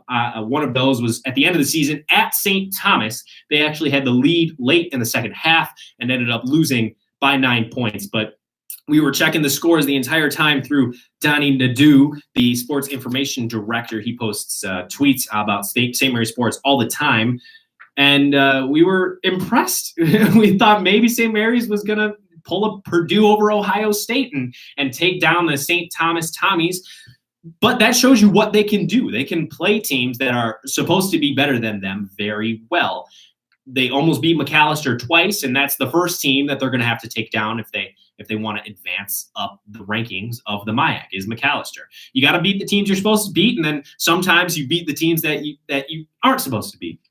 Women's hockey. This is Coach Greg Moore's second season as the women's hockey coach here at St. Mary's. He led the Cardinals to a 9-12-2 record last season with a 6-10-2 conference record. St. Mary's finished just 1 spot out of a playoff berth behind Bethel by only 1 game.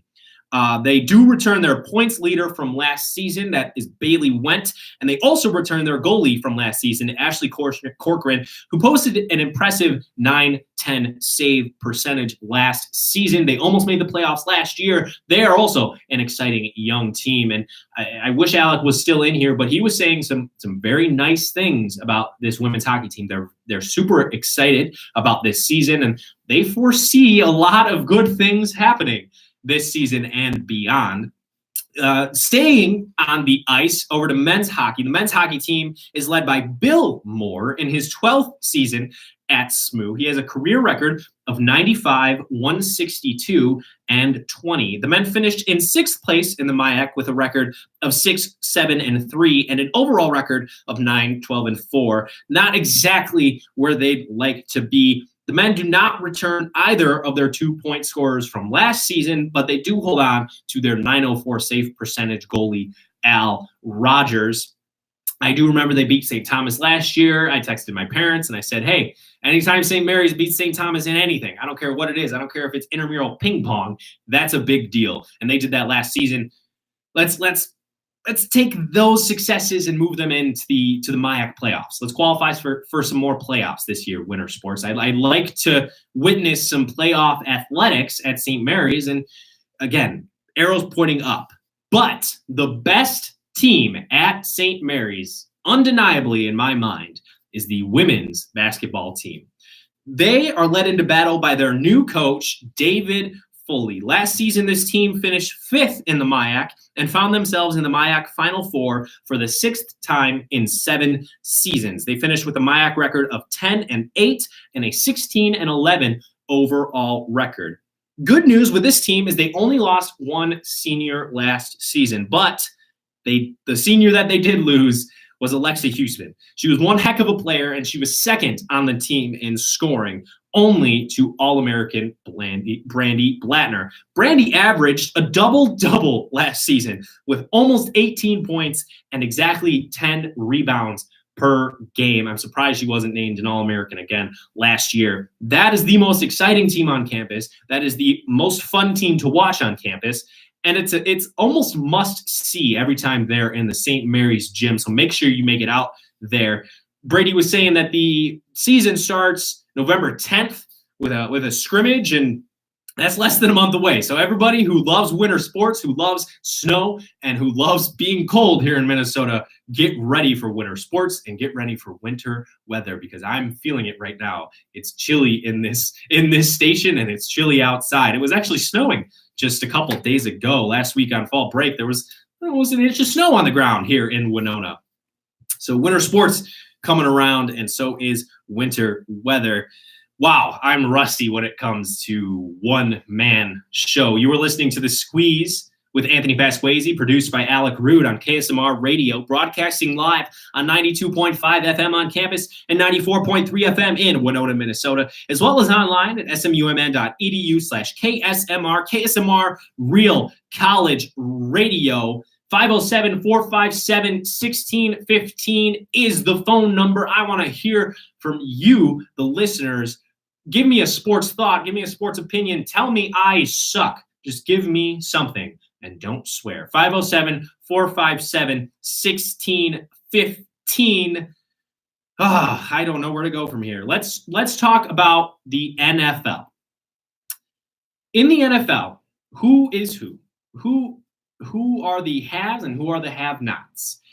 The biggest number that I look at when I'm seeing if a team is a have or a have-not is their point differential. Point differential is the net of points scored to points given up for the season.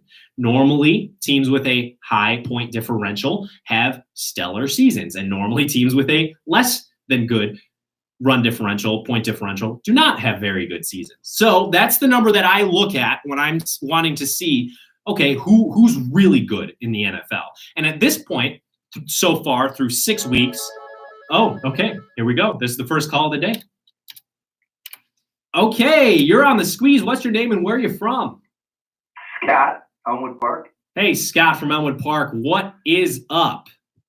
Not much, Ant. How are you? I'm good. I'm happy to be talking to you guys again here on a chilly October day. I'm excited for winter sports, and I'm excited to get off the air and watch the Bears play. All right. Well, they're going to win today, so that's a good thing. I got a question. It's about summer sports. Back to baseball. I was just reading the Chicago Tribune about the quote that Del Keuchel said, "We're not the Cubs. You know, we have a better team than them." Blah blah blah blah blah. How hard is it really to repeat? How hard do you think it is to repeat for a team to get all the way to the end 2 years in a row? I think it's pretty hard. Yeah, I'd say it's borderline impossible. Baseball is the most random sport that there is, and although you can have a dominant team in every regular season, you shorten a 162 game gigantic thing of a season, and you shorten it to a 5-game series at one point. You shorten it to a 1-game playoff at one point. So to make it through that gauntlet on a consistent basis is almost impossible. Yeah, no, I agree. It was kind of funny. I completely forgot about that comment, and then I just saw that. And I remember when I saw it at the beginning of the season, I was like, what a jerk. But it's really it's hard. It's hard to do. Yeah, and I that think. no, I agree. And that quote was actually about the hangover effect. We all said that Well, that's what I mean. yeah, Right? the Cubs So, the Cubs had a hangover. That's what we all said in their 2017 season, but that had more to do with the regular season. I love the quote and the fact that they actually did end up in the exact same position down to the amount of games that they won in the playoffs that the Cubs were in. But the genesis of the quote has been changed a little bit. What he meant was we're not going to have a hangover. And with a 101 win season that they had, I would argue that they didn't really have a hangover. no, I agree. I agree, but it is. You said the playoffs. It's such a short games. It's a short period of games that pretty much dictate the whole season, and it's tough. It's tough. It's almost a different game, if you will, at points. You got it. Yeah. Well, thank you so much for Well, calling, Scott from Elmwood Park. Thanks for taking my call. Appreciate Okay, it. and go Bears. All right. Yeah. I probably shouldn't be saying that. I shouldn't be as biased as I am most of the time, but I don't know. I'm a homer. 507-457-1615 is the phone number. That was our first call that we've had in a while, 507-457-1615. But back to my point differential in the NFL. At this point, through 6 weeks in the NFL, here are your point differential leaders. You have the undefeated Rams at plus 78. You have the 4-2 Ravens at plus 76. And then guess who you have? Okay, did you guess? The Chicago Bears at plus 71 point differential thus far this season. And the more remarkable thing about that statistic is they've had a bye week. And they still have the third best point differential in football. Anyone who's telling me that the Bears are not a legit contender is wrong. The Bears are still in first place. Yes, they're 3-2 and the Packers are 3-2-1, but technically it's win percentage. It doesn't matter how many wins you have, it's the win percentage. So the Bears are still in first place. The Bears are a contender. They are a legit team. As long as Khalil Mack is healthy and as long as Mitch Trubisky is still throwing a football crisp and cleanly, the Bears are a contender this season. If you disagree, 507-457-1615. I know there are a lot of Packers fans out there. I know there are a lot of Vikings fans out there who are in the Winona area and who are listening on YouTube. 507-457-1615. What do you think? Who is real in the NFC North? The Vikings are wildly underperforming, I'd say. If you were to blind me to the NFL season at the beginning of the year and ask me what the NFC North would look like in week 7, I would undeniably say that the Vikings are in first place. The Vikings are the best team in the NFC North. They have not been playing like it. I do believe they are the best all-around team. Then I would have said the Bears. Because you know what? The Bears had an awesome defense last year and then added one of the best defensive players in football in Khalil Mack. Also, I knew Mitch Trubisky was going to progress. And guess what? For all you Mitch Trubisky haters out there, he has 11 touchdowns in 5 games, and he's only thrown 4 picks. 3 picks. That's less than Tom Brady. Tom Brady has thrown 6 interceptions. Aaron Rodgers has only thrown 1, and Mitch Trubisky has only thrown 3. I'd say he's, at this point, making an argument that he is progressing in this league and that he is going to be at least a good quarterback. He might not be great. He might not be elite. But with this Bears defense, all you need is a good quarterback who doesn't turn the ball over. And he has not been turning the ball over. And then what I'm going to get a little hate for, I would have the Packers below the Lions. And the one reason that I do that is they are a bummy football team. They are not a good football team. You know who's good on the Packers? Aaron Rodgers. Aaron Rodgers is the best quarterback in the history of football. And you know what happens when you take Aaron Rodgers away from the Green Bay Packers? The first half of the Bears-Packers game. last season when they couldn't do anything.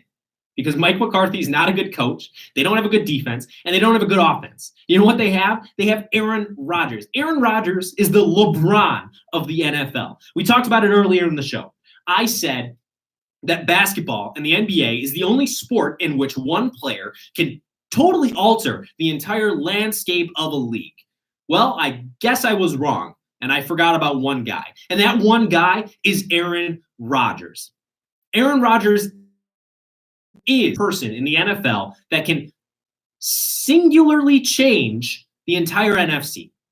If he is healthy, he can bring the Green Bay Packers to win the NFC North. He can bring them to a Super Bowl. He can even win them a Super Bowl, and he has. But without Aaron Rodgers, Green Bay is the worst team in their division, and they're one of the worst teams in the NFC. 507-457-1615. That was quite the hot take. That might be the hottest take I've ever taken. 507-457-1615. I know someone disagrees, okay? So just call in and tell me you disagree. And tell me why. 507-457-1615.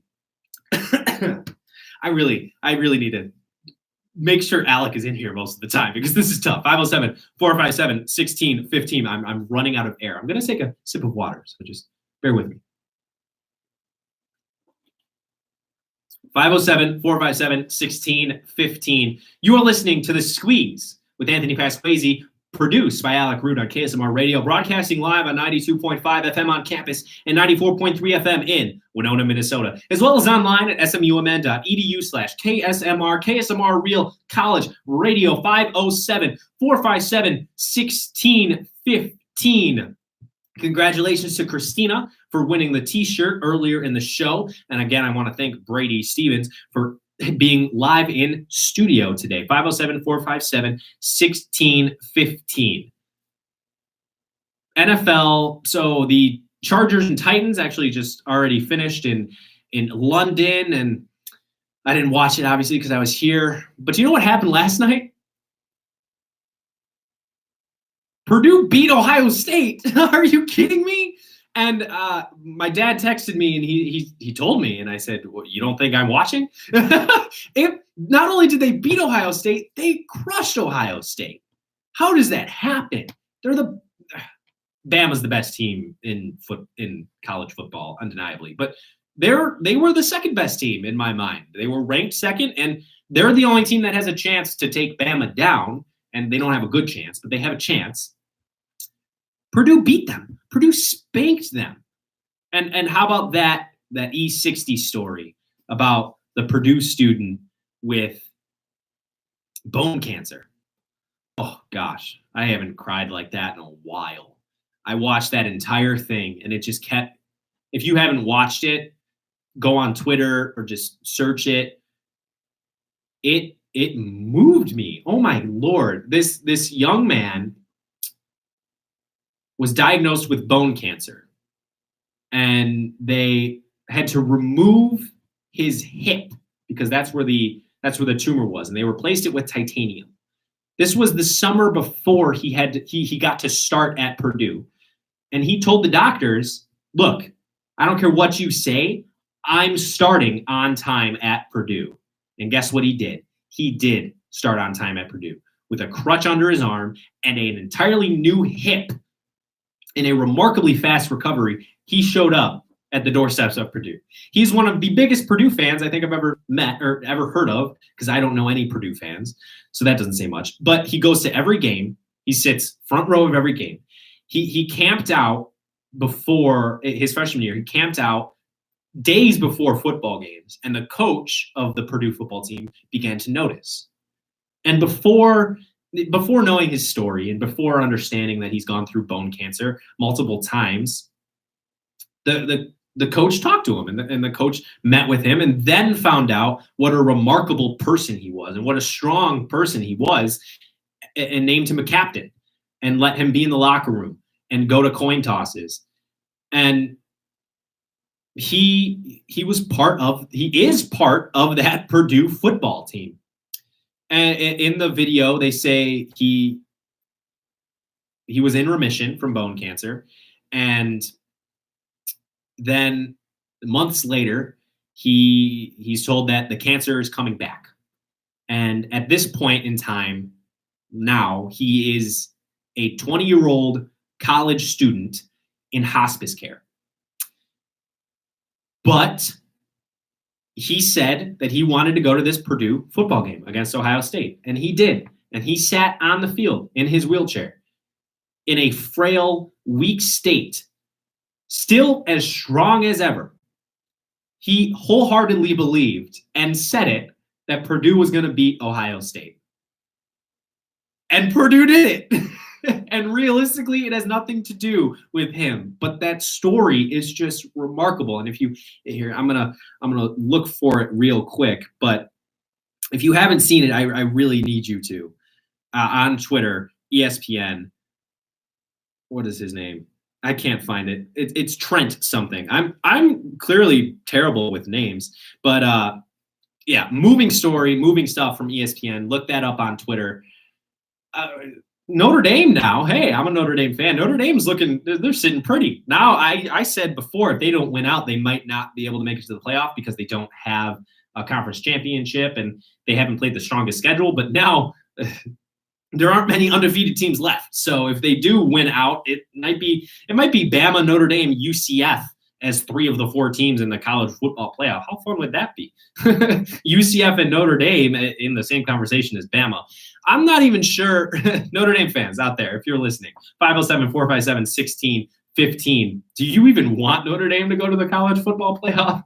Because I'm not sure I do.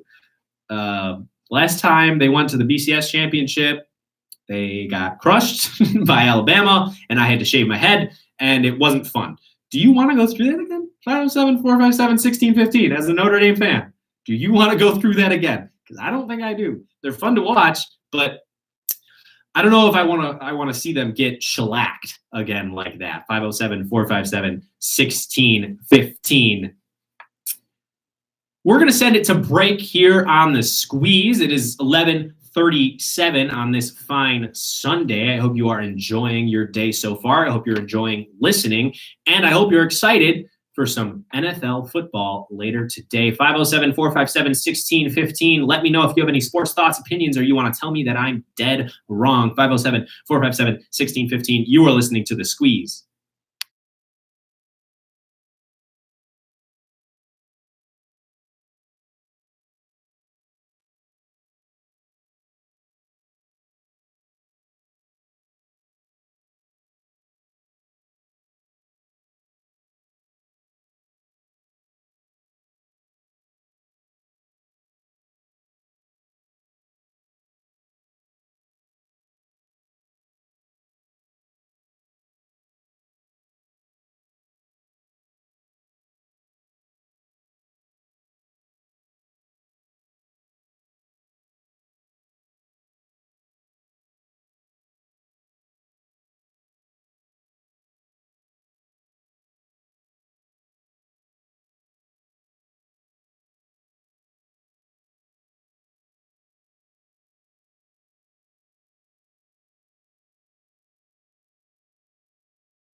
You are listening to The Squeeze with Anthony Pasquazi on KSMR Radio, broadcasting live on 92.5 FM on campus and 94.3 FM in Winona, Minnesota, as well as online at smumn.edu/KSMR. KSMR Real College Radio. 507-457-1615 is the phone number. 507-457-1615 is the phone number. If you're listening, I want to hear from you. I have a question for some of you, and I want to hear your answer, even if you called in before, or even if you called in earlier today.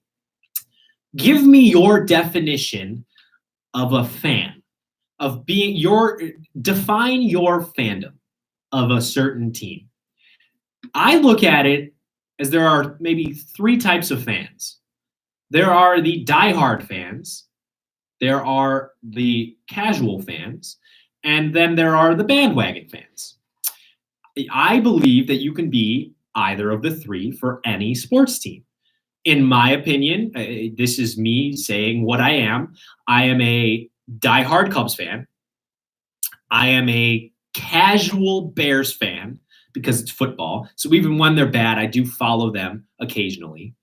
And I'm a bandwagon Bulls fan. I'm a bandwagon Blackhawks fan. I only will watch them if they're good. And this is a problem I think I have with watching sports at this point in my life. Maybe since I turned 16, let's say, when I started listening to sports radio, I started to realize that sports suck sometimes. Sports aren't fun. If you're a fan of a losing team, how do you cope with that? It's like at this point, I don't remember the Cubs being terrible because they've been good for 3 or 4 years. So I don't really, I take that out of my brain. But if you're a fan of a team that has never been good and you're a diehard fan, I just don't see how you can do it. I did it, but my family did it. My dad did it with the Cubs. It's just been so long for me now that I can't remember a time where I wasn't a diehard fan of a losing team. And what the point I'm trying to make is the more educated that I got as a sports fan, the more dismal view that I had of sports. When I was in 8th grade, 7th grade, the Bulls were having their awesome runs with Derrick Rose. And they were 3 straight years of the best team in the Eastern Conference in the regular season. And they kept running into LeBron. And at that point, I wholeheartedly thought, man, the Bulls can kill LeBron. The Bulls can take him down. They can do this. And I'm looking at it now at this point. No, they couldn't. LeBron's LeBron. They were never going to beat him. And the more educated I became, the less of a fan I became. So I guess the question I'm asking is an educated fan really a fan? Or are they something else? That's a good question. I just came up with that on the spot. Is an educated fan really a fan?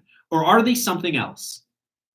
If I look at the Cubs, as I do all the time, with an analytical eye, with less than, oh, they're the greatest team ever, does that make me not a fan?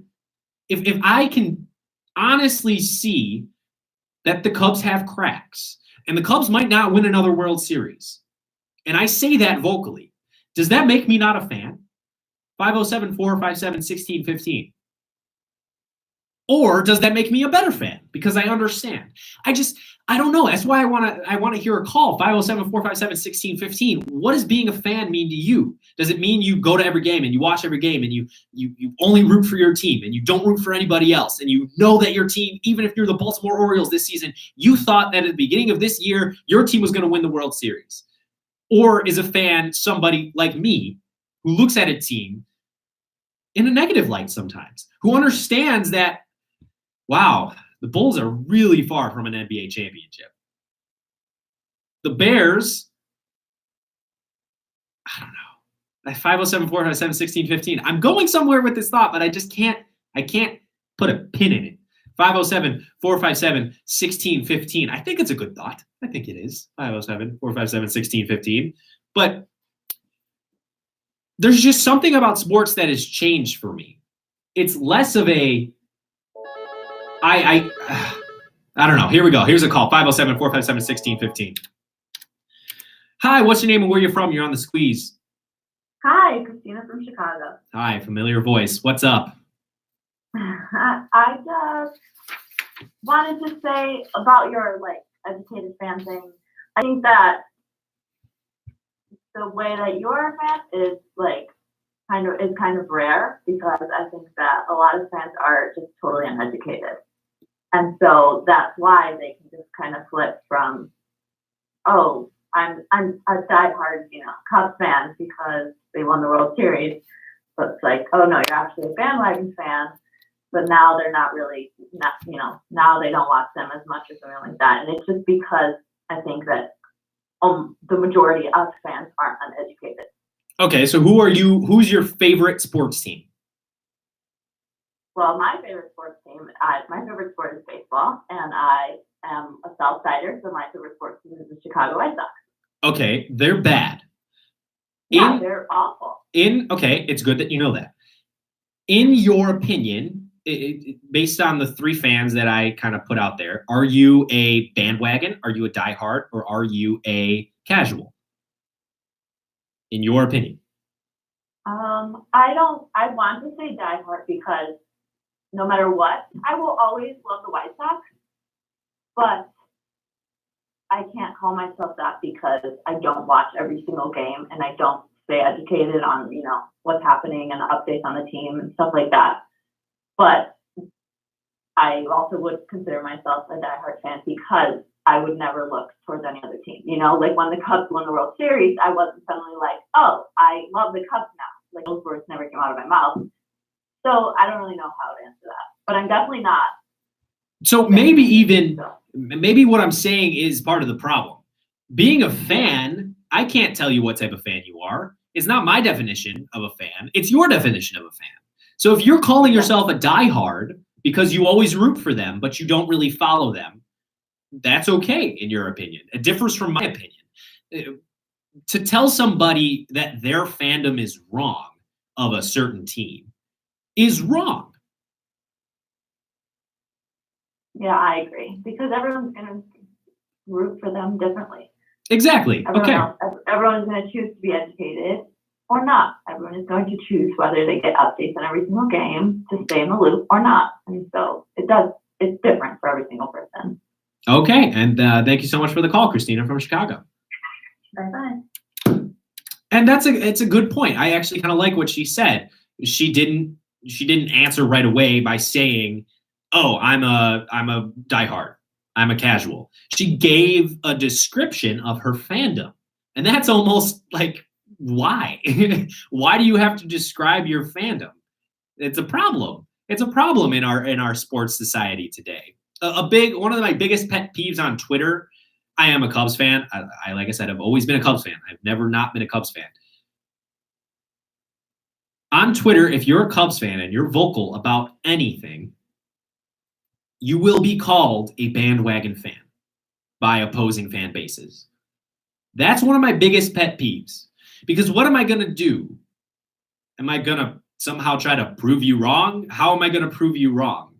And who are you to say that I'm a bandwagon fan? Who are you to say that my fandom isn't okay because they're good now? I don't know. 507-457-1615. We are getting a call. Hey, what's your name and where are you from? You're on the squeeze. This is Lisa calling from Elmwood Park. Another familiar voice. Hello, Lisa. How are you doing today? Just fine. I'm calling about a friend of mine, her husband. He is a Fanatics fan and takes the fandom to like a whole nother level. John Cook. He is a Bears fan. And with his fandom comes any and every piece of Bears paraphernalia you could imagine. from like an umbrella to a table to bobbleheads to banners and pictures, and he has a whole Bears room. He doesn't miss a Bears game, whether they're good or bad. And he's always got his Bears clothes on. So that's a level of diehard fans that I think even rises above, some of us who consider ourselves diehard Cubs fans or things like that. Yeah, and I have a question. I don't know if you know the answer or not. Does John Cook believe that the Bears are going to win the Super Bowl every year at the beginning of the year? I think at the beginning of the year he believes that they will, and then that probably changes throughout. But he's got faith in them, and has that true, in his heart, wants them to so badly that coming out of the gate, I bet every year he believes they will have a shot at the Super Bowl. Okay, thank you for calling, Lisa. Okay, thank you. Bye. So that's interesting because that goes exactly with what I was kind of thinking, that I couldn't put it into words. That's what I used to be. John Cook, if he was sitting right here at this microphone, that's who I used to be with all sports when I was a kid. When I didn't listen to sports radio. I didn't watch every game. I didn't know much. But at the beginning of the year, I thought that the Cubs would win the World Series every year. And that's gone. So now that I consider myself an educated fan, it's almost hurt my fandom in somebody's opinion. I'm a Bears fan as well, but I don't believe that the Bears are going to win the Super Bowl every year. John Cook does. So if John questions me and questions my fandom, to him, I'm not a fan because his idea of fandom is different. So I guess the whole point of this conversation is just fans can be fans in any facet, in any way. And you can't tell them that their way of being a fan is wrong. I'm guilty of it. I have a couple friends who I was kind of suspect about them being Cubs fans, a little bit. I thought maybe they were the bandwagon type. But now that I think about it, that's wrong. Because maybe their type of fandom is just a little bit different from mine, and it's not as extreme as mine. But that doesn't mean that they're a bandwagon fan. To me, they are, but that doesn't mean they don't love that team just as much as I do. They just show it in a different way. John Cook and I express our love for the Bears in a different way. I might say he's an uneducated fan, and he might say he's just as educated as I am, but the Bears are still going to win. This is kind of a fun conversation. 507-457-1615. 507-457-1615. Thank you for the calls from Scott, Christina, and Lisa. I feel like you all have earned t-shirts for calling every week. 507-457-1615.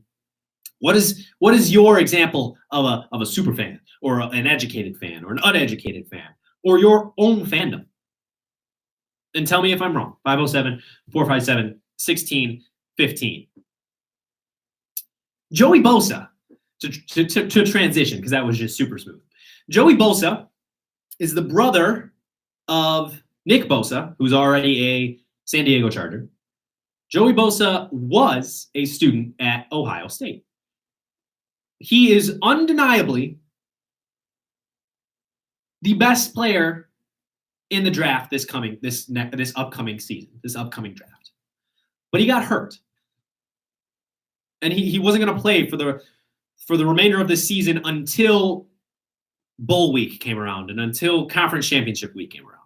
He might have been cleared to play in the conference championship and the bowl game. But he, this week, just announced that he will no longer be attending OSU, nor will he be playing football at Ohio State University. I wish Alec was still here because we talked about it at the beginning, before the show started. I love that. You know why? Because the NCAA kind of sucks sometimes. They're kind of annoying. And I am all for not paying players because that would get a little ridiculous. And I don't see how that would be governed or how that would be legislated. I don't see a future in paying directly college athletes. However, it is their name that they are competing with. It is Joey Bosa's right to make money off of the name Joey Bosa. But he's not allowed to because he signed his right away to the NCAA. But there's no alternative to the NCAA. So anytime an athlete who knows that he is going to make money in the NFL leaves his college football team for any reason, I will side with the athlete. Because football is one of the outlier sports. There is a direct correlation to the amount of football that you play and how long your NFL career will be. And I might be making that up. It might be anecdotal. But it's more similar. The correlation is more prevalent in football than any other sport. So the fact that he cut that football out of his life may prolong his NFL career, may prolong the amount of years that he can give himself generational wealth. We have a call here on the Squeeze. What's your name and where you're from? You're on the Squeeze. Hey, Jay from Phoenix. What's up, buddy? Hey, Jay from Phoenix. How you doing? Doing well. Okay, what? Kind of pick out a point to you about being a fan and being, Sunday and the NFL day. I want to know your opinion about the fan base and fantasy football.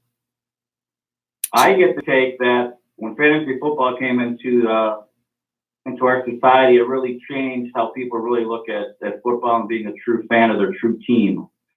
I think they're all worried about, what their particular fantasy football team's doing and not maybe what their particular team doing. What are your thoughts on that? I haven't really thought about that, but that's a very good point. I totally get that. And you find yourself, let's say I have Tom Brady on my fantasy team this week and I'm a Bears fan. If I root for Tom Brady, that's kind of hurting my fandom for the Bears.